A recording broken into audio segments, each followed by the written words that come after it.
Tower बगीचा परिसरात उभ्या इंडिगो कारला अचानक आग, नागरिकांची एकच धावपळ। धुळे शहरातील टावर बगीचा परिसरात उभ्या असलेल्या दुपारी 2 ते 3 च्या सुमारास उभ्या असलेल्या इंडिगो कारला अचानक आग लागल्याची घटना घडली।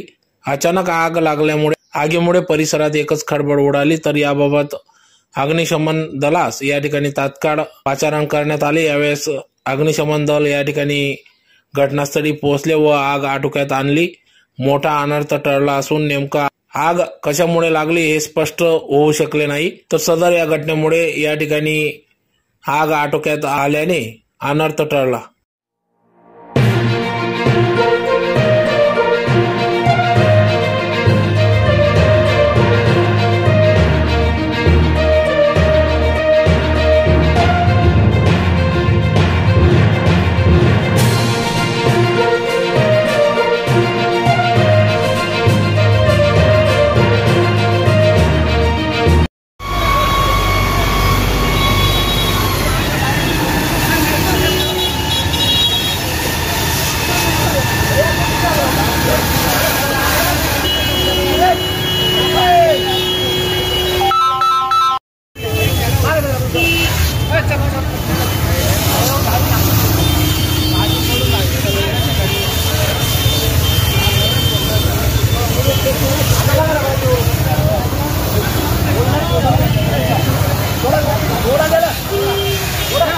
क्या 4-5